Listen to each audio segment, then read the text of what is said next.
herzlich willkommen beim Sonntagsgespräch auf WLAN 24. Und das erste Mal bin ich eigentlich recht froh, dass wir die unter der Woche aufnehmen. Weil am Sonntag hätte ich den Gast sicher nicht gekriegt. Weil er praktisch jeden Samstagabend irgendwo auf der Leute ist, am Auflegen, am Entertainen.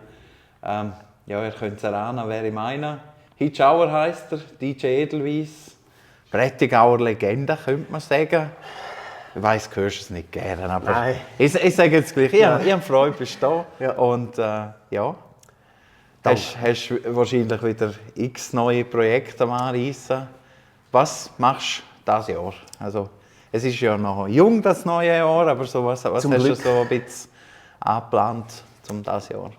Ja, danke, dass ich da sein darf. Gerne. Also, von Legende, aber wie gesagt, bin ich nicht so Fan. Aber Fan bin ich nach wie vor von Unterhaltung, von Entertainment, wie du gesagt hast. Und ja, darum geht wieder einiges. Und zum Glück, wie du gesagt hast, ist das Jahr noch jung.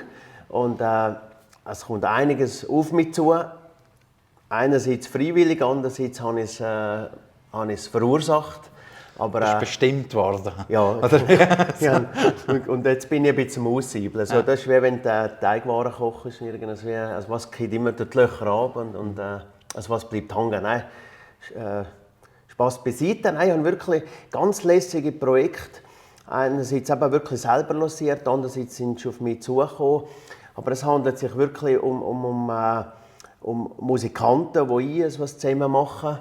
Und dann gibt es aber auch wieder Anfragen wie Dorffester, das Maibaumfest in Chur.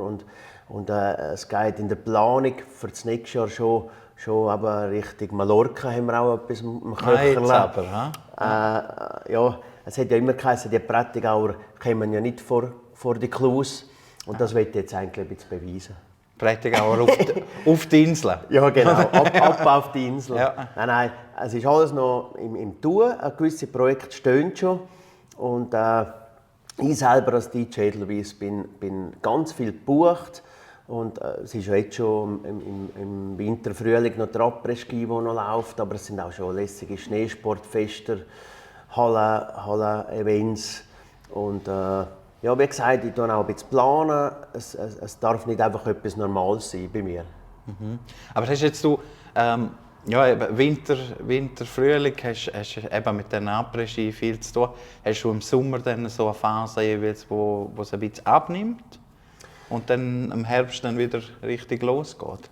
Es ist noch recht speziell. Also, anscheinend hat das einen Vorteil in meiner Region oder in unserer Region. Ich bin ja wirklich hauptsächlich in der Ostschweiz. Also ich bin nicht nur Prättigau, aber wirklich, es handelt sich eigentlich um das Bündnerland. Ab und zu auch zu Davos. Genau. Genau. Ab und zu triffst du mich auch mal zu Davos.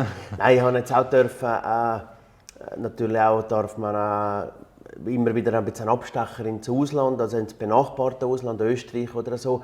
Aber hauptsächlich ist natürlich bei mir da in Graubünden, Ostschweiz allgemein.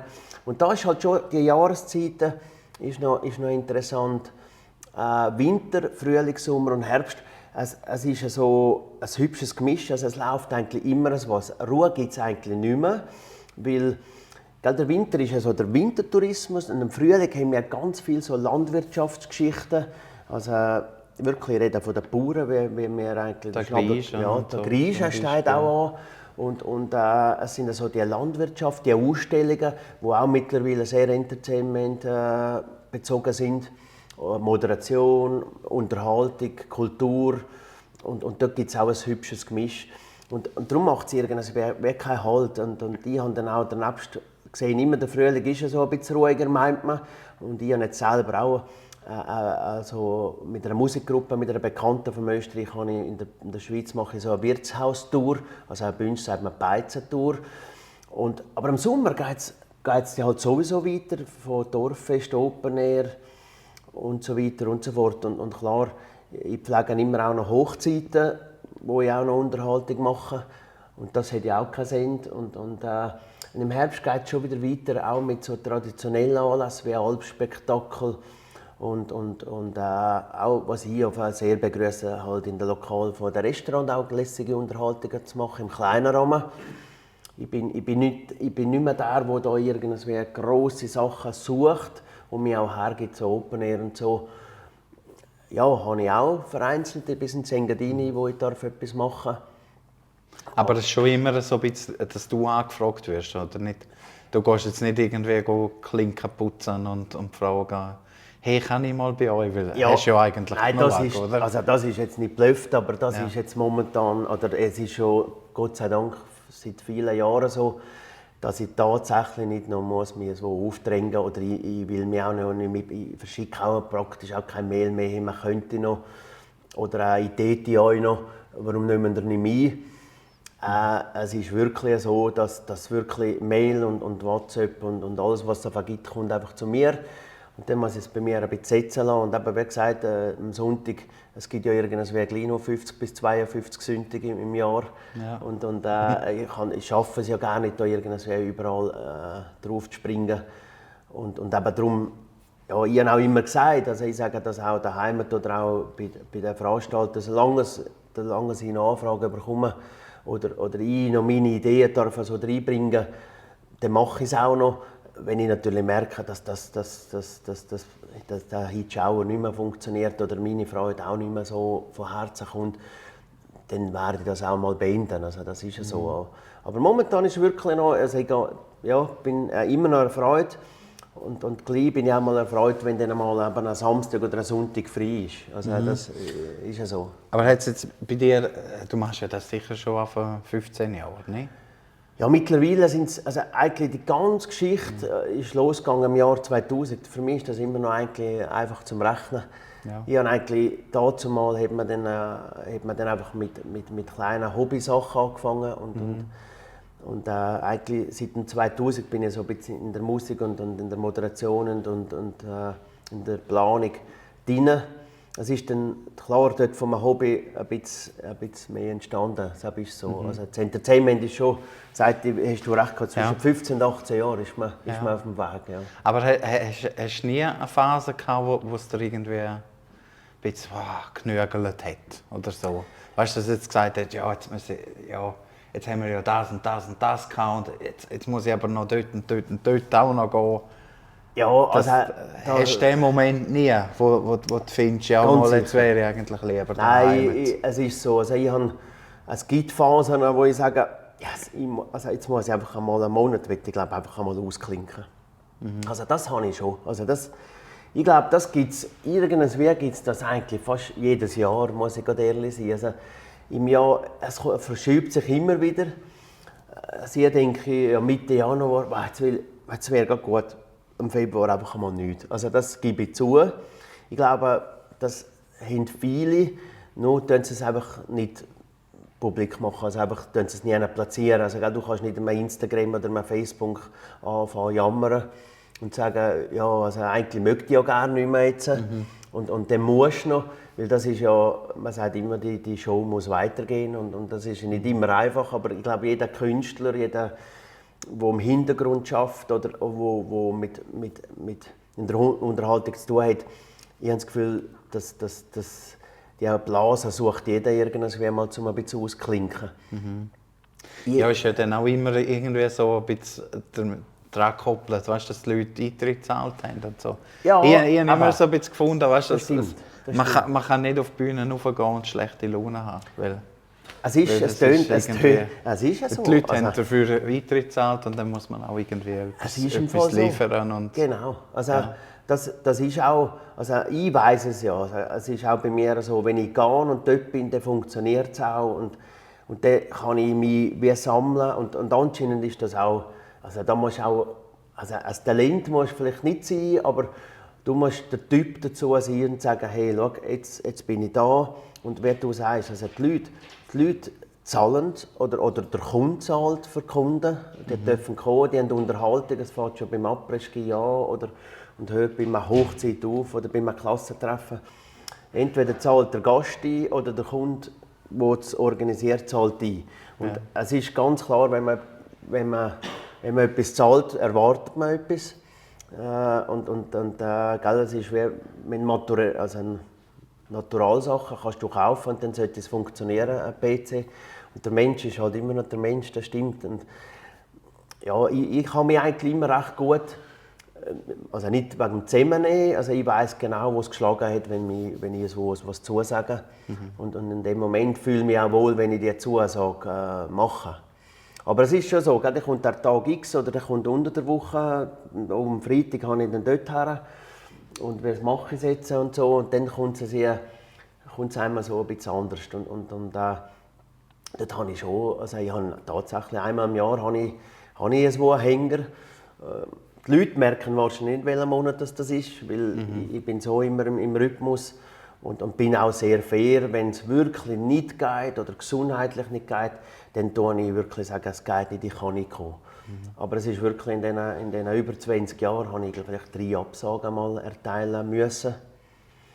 Vielleicht habe ich das Glück vom Himmel, dass das einfach immer so gut geht. Und natürlich, wie alle anderen wahrscheinlich auch sagen oder platzieren, der Heimat muss stimmen. Ja, ich wollte es gerade sagen. Also, der Herrgott ist das eine, die Frau ist das andere. Ja, genau. Ja, genau. Aber genau, es ist so. Aber auch dort haben wir wahrscheinlich einen guten Geist und auch Kind. Ich lebe es auch ja vor, die Unterhaltung und auch...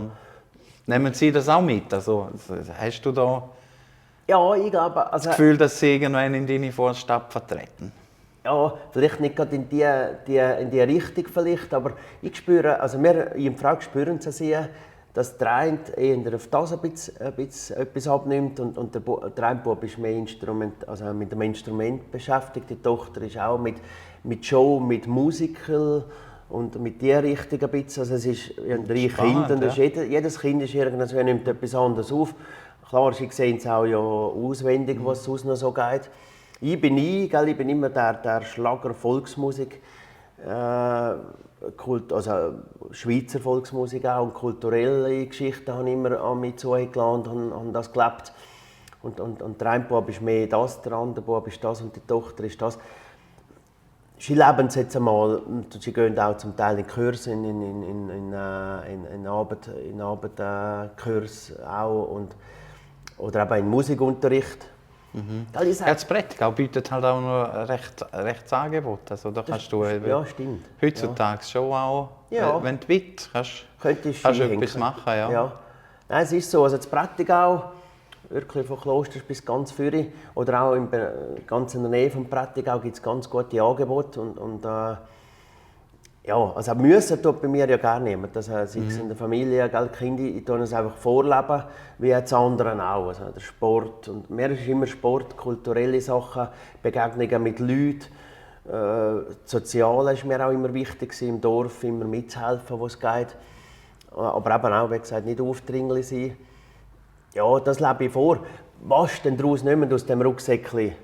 Das haben wir ja nie in der Hand und ist einem dann sicher auch gleich oder muss einem auch gleich sein. Ich denke, man darf nicht immer nur mit dem Dummen drücken. Ja, zwingen nützt nichts. Nein, zwingen nützt nichts. Sonst machen sie nachher das Gegenteil. Genau. Hast du mal ein Kind in der Heavy Metal Band? Genau, oder so? dann komme ich nervös. Nein, ich habe natürlich, die Musikrichtungen sind bei uns auch offen. Ja. Also ich selber bin ja schon kein Gegner von Hip-Hop und von Heavy Metal und von... ich bin überhaupt kein Gegner von gewissen Musikrichtungen. Also, auch als DJ bist du ja eigentlich offen für alles. Also, klar, mich kennt man mehr in die Richtung, dann tut man auch mich dann buchen. Und andere haben anderes zu. Aber ich habe nie eine Musikrichtung kritisiert oder auch eine Unterhaltung. Es gibt tausende verschiedene Richtungen. Ich finde es lässig, dass die Leute sich noch Zeit nehmen oder auch den Jungen das weitergeben. Darum, ich unterstütze sogar auch Sachen, wo ich nicht so reinpasse. Ich einfach mit einem Sponsoring vielleicht einmal unterstützen und dann ist es dann gut für mich. Ja, ist dann erledigt. Ja.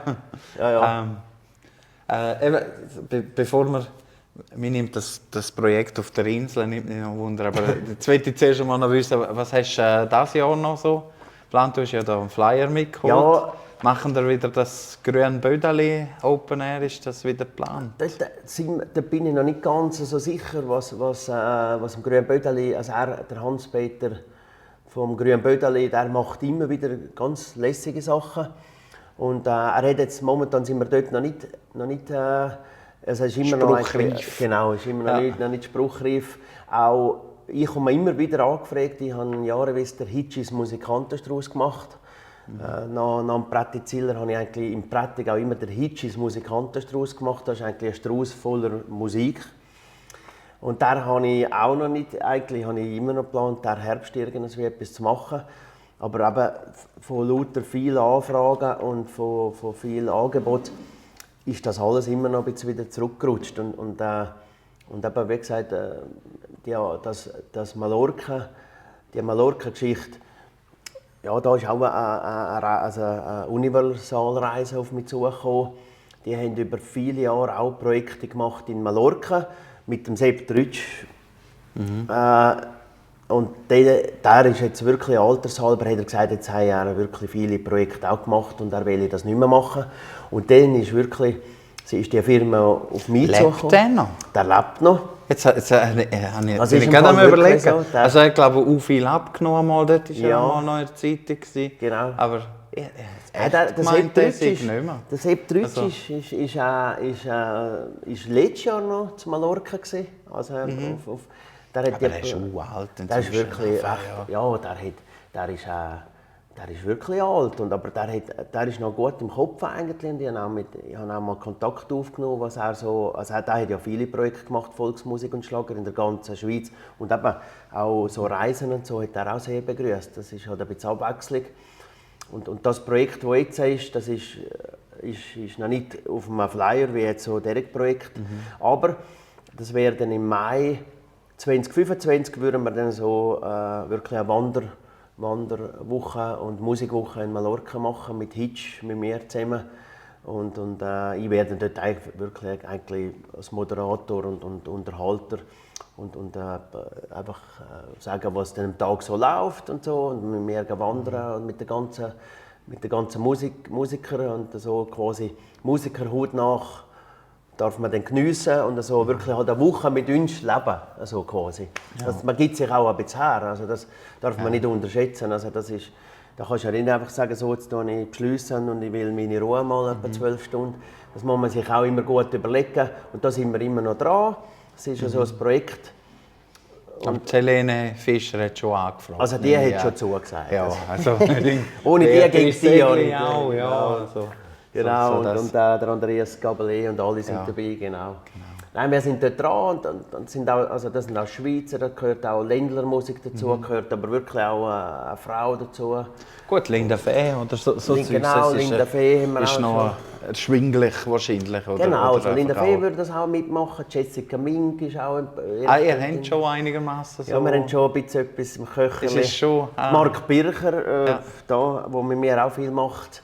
Du hast schon ein bisschen den Kreis auch an Künstlern, wo du immer wieder einmal ein bisschen darauf zugreifen kannst, oder? Genau. Also ich habe das Glück, also aber ich bin halt wirklich ein bisschen offen. Ich bin Fan von einer Schweizer Ländlermusik, aber habe natürlich auch gerne ganz andere Volksmusik-Sachen. Also ich liebe Volksmusik von Slowenien, Slowakei, Österreich, Ungarn, Südtirol. Schweizer Volksmusik gibt es eben auch noch andere, das wissen ja viele nicht. Also, und auch von Deutschland gibt es lässige Volksmusik-Sachen. Und ich habe den Horizont früher eigentlich schon geöffnet, wo ich halt auch schon früher Events organisiert habe. Habe ich gesagt, gut, Ländlermusik gehört für mich immer oder ein Jodelgesang dazu, weil ich bin ja da aufgewachsen. Aber ist immer das Aber gewesen, ich möchte auch andere dabei haben. Ich denke immer, der Gast, wenn er am Abend dort ist, hat er ein buntes Programm und so habe ich eigentlich auch immer so gewisse Sachen organisiert, wo ich darf auch für ein Lokal, eben zum Beispiel in Davos, der Persengarten, darf ich auch das ganze Jahr ein Programm schreiben.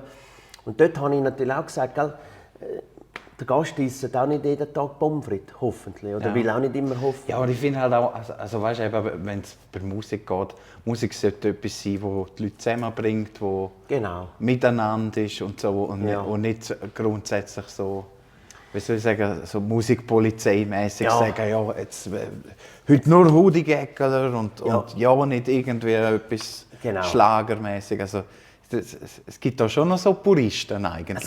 Es ist zum Teil ein bisschen festgefahren worden. Ich habe es auch gemerkt, oder ich weiss es auch, die Generationen, es geht alles nach hinten. Jetzt haben wir es gerade vom Sepp Trütsch gehabt, es rutscht einfach. Oder? Irgendwann rutscht das Ganze, ob man will oder nicht. Auch ich komme älter und ich merke auch, ja, ich muss mich auch immer wieder wachrütteln und sagen, ja, jetzt habe ich ja letztes Jahr immer das Gleiche platziert, jetzt muss ich glaube wieder mal umdenken. Und ich glaube, das ist auch bei vielen Events oder Anlässen allgemein oder so Sachen in den Dörfern und so. Es wird immer, ja, jetzt haben wir in den letzten 27 Jahren haben wir es auch so gemacht. Es hat ja auch immer irgendwie funktioniert. Und darum, ich meine, es ist wichtig, dass man immer ein bisschen rüttelt und halt einfach Sachen mal mutig platziert und sagt, schau, jetzt wagen wir etwas. Und dann kehren wir das Blatt wieder und machen mal eben so eine Beizentour mit einer Musikgruppe. Und man muss halt auch mit diesen Künstlern reden und sagen, hey...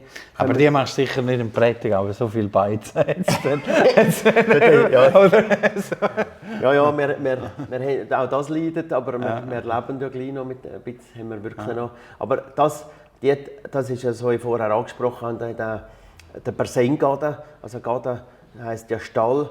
Und das ist wirklich in Davos, das ist so ein tolles Lokal, das ist eine lässige Geschichte dort. Und dort habe ich auch die Möglichkeit, zum 100 Doppelzimmer eigentlich auch füllen, also, oder der Wirt. Und dann kann ich sagen, hey, wir haben da coole Geschichten, da kommen die Leute von überall her und können dort schlafen. Und wir müssen nicht mehr ein Auto fahren, das ist auch immer so ein Thema, wo wenn wir halt einmal eins trinken, wo wir noch dürfen, Gott sei Dank, kann man vielleicht einmal noch so schlafen. Und klar, das ist auch immer... Ob man den Ritsch dann verleidet noch. Ja, genau. Dann kann man ins Hotelzimmer... Erträglicher machen oder so. Ja, genau. Ja. Nein. Ja, aber man muss sich bewegen, auch die Volksmusik muss sich bewegen, auch die Ländlermusik muss sich bewegen. Und auch dort gibt es Veränderungen. Und darum, auch die Jungen wagen es immer wieder.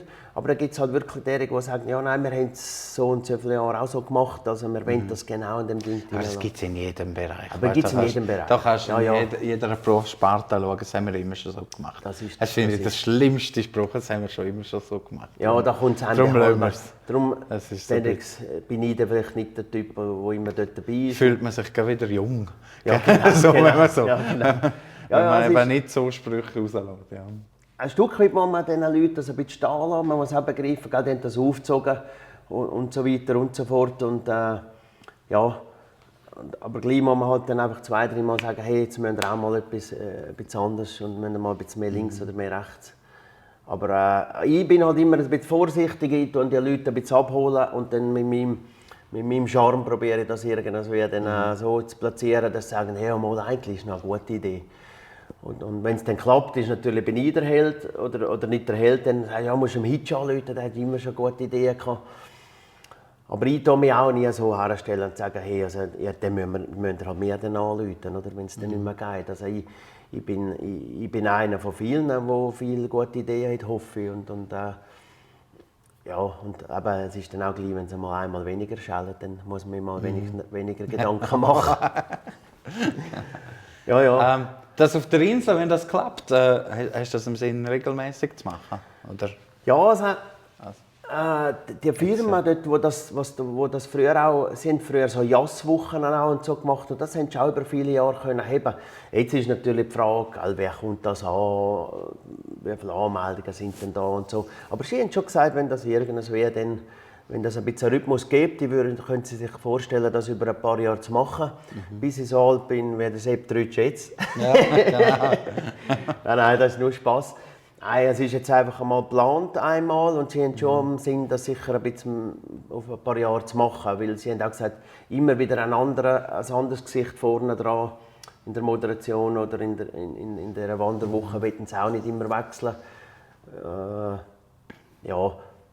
Sofern man gesund bleibt, schaut man es dann mal an, wie das geht. Aber geplant ist sogar mehrere Mal. Ja, genau. Ja, das ist gut. Mir hat der Chef nämlich letztes Mal gesagt, ich müsse mir mal Gedanken machen zu Lesereisen. Okay. Und so. Ja, das wäre jetzt noch etwas, wo man könnte mal so ein bisschen Köpfe zusammenstecken. Ja, da wäre ich irgendwie. Ja. Du hast sicher gerne Werbung und und wir hätten sicher gerne irgendwie, dass unsere Leute, unsere Leser günstig in die Ferien könnten, oder? Das ist so. Da gibt es und auch über Dinge haben, coole oder? Möglichkeiten. Aber ja, das schauen wir mal an, oder? Ja, wäre lässig. Kann man das nicht laufend? Ja, das ist im Hintergrund. Ja, genau. Dann wird es gerumort. Aber das ist auch eine ganz gute Idee. Nein, es ist wichtig in allen Bereichen, dass man immer am Ball bleibt und dass man neue Sachen entwickelt und weiter schaut. Ja. Genau, also das finde ich. Also es ist ja jetzt nicht im Prinzip eine komplett neue Idee, aber es ist eine neue Interpretation von einer Idee. Ja. Und dann kommt vielleicht auch einer wie du oder ich und dann kommt noch ein Dritter dazu und sagt, hey, ja, man könnte auch noch. Und dann gibt es dann meistens ein hübsches Kügel. Und klar, man muss das auch ein bisschen abwägen, ja, wer könnte da mitkommen, wer fängt man ab und wie jetzt bei der Leserschaft oder wir machen den Flyer und auch dort ist aber auch lässig, die dann kommen oder auch aus einer Veranstaltung, da kommen immer verschiedene dann zusammen. Und dann bleiben dann mal gibt's Kollegen daraus oder sagen, ja, das nächste Mal kommen wir dann auch mit oder wenn dann wieder mal etwas ist, melden wir uns miteinander an. Es ist anscheinend noch recht, auch dort muss man den ersten Stein halt einmal werfen. Ja. Aber du hast sicher so eine rechte Stammhörerschaft oder Stammbesucherschaft, also bekannte Gesichter, die du immer wieder siehst, oder? Ja, das ist ja so. Also, egal wo man ist, das merke ich auch bei Facebook, Instagram und so, schreiben immer wieder die gleichen. Und wenn es in die Richtung geht, schreibt eher die Truppe. Und wenn es wieder in die Richtung geht, schreibt eher wieder die Truppe. Und im Winter wieder eher die. Es gibt also für mich auch immer hübsche Abwechslung. Also, aber es gibt wirklich einige, das haben wir auch da wegen dieser Reise auch, haben sie mich auch gefragt, ja, wie viele Leute können die sogar mobilisieren, wo wegen mir, wenn ich das mache, dann kann ich natürlich auch ein paar aufzählen, die immer wieder so herkommen, wenn sie Zeit haben. Ja, es freut mich natürlich, aber das ist das, wo ich auch sage, ja, darum bleibe ich auch noch eigentlich dabei. Also, es muss immer alles ein bisschen, es muss Freude sein, es muss ein bisschen Fangemeinschaft muss da sein, die Unterstützung von der Heimat. Meine Verfassung muss einfach noch da auch sein und meine Freude. Und das braucht also ein paar Sachen, darum geht das Paket vermutlich auch noch weiter. Ja, hoffen wir. Ja. So lange wie möglich, ja. Ja, ich bin natürlich... Ja, es ist immer das Wichtigste ist die Gesundheit, das ist ganz klar. Sie haben ein bisschen mehr Magengeschwür und sie ein bisschen weniger. Aber es ist, ich komme immer eigentlich alles noch unter den Hut zu bringen und jetzt freut mich natürlich besonders. Und jetzt bin ich mittlerweile auch nicht mehr 30, ich gehe auch eher gegen die 50 statt gegen irgendetwas. So 40 oder so? Ja, so um die 40, knapp drüber. Genau. Ja, einmal die AHV hat noch nicht angerufen, was ich bekomme.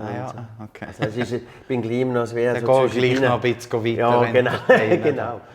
Ja, wenn es muss sein. Oder? Ja, dann halt. Genau, dann halt. Ja, also es ist eigentlich eine riesige Geschichte. Also, ich bekomme immer wieder so Anfragen oder auch so Gespräche oder auch sonst. Ich merke, glaube ich, gar nicht, was ich in den letzten Jahren eigentlich verursacht habe. Und ich bekomme immer wieder von Künstlern, von Veranstaltern, von Sachen, wo ich denke, da kommt nie mehr so etwas. Ich denke immer wieder und habe eigentlich das aus Leidenschaft das gestartet. Und ich bin jetzt der Entertainer, aber habe natürlich auch viel Freude an anderes. Also, ich bin ja nicht nur, man meint, es ist klar, alles was auf Facebook, Instagram ist, meint man immer, man sieht so immer das am Pushen, am Machen. Was ich letztes Mal gelesen habe, Spuna guter Skifahrer. So, jetzt noch so. Und dann auch noch Familie, die Familienwerte gewinnt und alle Teufel. Ja, also der Skisport. Wo findest du eigentlich die Zeit? Weißt du, da noch jedes Wochenende auf der anderen Piste sein, anstatt auf der richtigen Piste. Und dann gleich noch alle abhängen. Und Klinoslalom fahren. Ja. Und Klinoslalom. Also, das wissen sicher viele, die mich kennen. Also, ich bin halt lange der Skisport, also, einfach der Schneesport, sagen wir so, habe ich halt immer geliebt. Und die Berge, also kannst jetzt nicht sagen, musst lieben, wenn du am Prättigau aufgewachsen bist, aber Das ist schon vorteilhaft. Sonst wäre immer zu Mallorca. Nein, ich habe natürlich als Klein schon immer mit dem Schneesport zu tun gehabt. Habe selber auch leidenschaftlich, bin ich halt auch am Skisport treu geblieben. Also ich bin selber auch Rennen gefahren, geschaut und gemacht. Und mir war immer das Wichtigste, den Nachwuchs auch unterstützen, nicht fördern, einfach unterstützen. Und darum ist die Leidenschaft, der Sport hat mir halt körperlich auch immer gut getan und der Skisport ist mir am meisten hängen geblieben. Ich habe dann dazu mal auch Ausbildungen gemacht, dass ich auch Kinder unterrichten kann. Und der Ehrgeiz, wissen alle, habe ich immer noch irgendwie, nicht nur im Sport, aber der kommt mir auch zum Verhängnis. Der Ehrgeiz kommt mir auch mehr zum Verhängnis. Also das sehe ich jetzt, wenn ich aufstehe, wahrscheinlich in der Hüfte. Aber nein, das lebe ich halt auch vor und dann stecke ich natürlich auch dort die Familie an. Natürlich ist auch meine Frau sehr eine Aktive in jedem Bereich, nicht nur sportlich. Und dort stecken wir wahrscheinlich alle an und so das Umfeld natürlich auch. Und da mit dem das letzte Mal mit der Familienwertung ist natürlich auch hübsch, wenn man schon mit der Familie so macht, dann auch noch sogar noch gewinnt. Ja. Genau. Dann wissen alle, dass man noch zusammen ist. Ja. Man muss noch mit uns rechnen. Man muss eben, genau. Also abschreiben, erst wenn dann eben so alt bist wie der Sepp Trützli. Ja, genau. Auf der zweitletzten Seite bin in der Südostschweiz. Ja, genau. Nein. Wir wollen ja niemanden reizen, wir wollen eigentlich alle anstecken, also im Sport oder der Volksmusik und so. Und, aber wir lassen uns natürlich auch anstecken von vielen. Und das gehört so ein bisschen dazu, glaube ich. So ein bisschen, ja. Hey, super! Ich wünsche dir gutes Gelingen bei diesen Geschichten, die du dieses Jahr hast und freue mich auf die Ferien. Da. Ja, auf das Inselprojekt, wenn das einmal ein bisschen konkreter wird. Auf die Insel. Gut. Und der Zug hat keine Bremse, das ist so jetzt momentan Après-Ski. Ding und so ist bei mir jetzt irgendwo, der Zug hat keine Bremse, aber irgendwo gibt es dann wieder einen Prellbock. Aber ein paar Projekte kommen zustande. Ein Zwischenhalt auf Mallorca. Ja, genau. Bremsen wir mal ab. Genau. Nein, danke vielmals. Hey, super. Danke, dass du da bist. Ja, und bis bald einmal wieder. Ja, das ist, hören wir und sehen wir sicher trifft wieder. Man immer wieder. Ja. Lässig, ja, danke. Vielmals. Ja. Danke euch fürs Zuschauen. Das war schon im Sonntagsgespräch auf WLAN 24 mit dem Hitschauer. Schauen noch mal rein und sagen noch mal Gruß, wenn ihr ihn seht, von mir.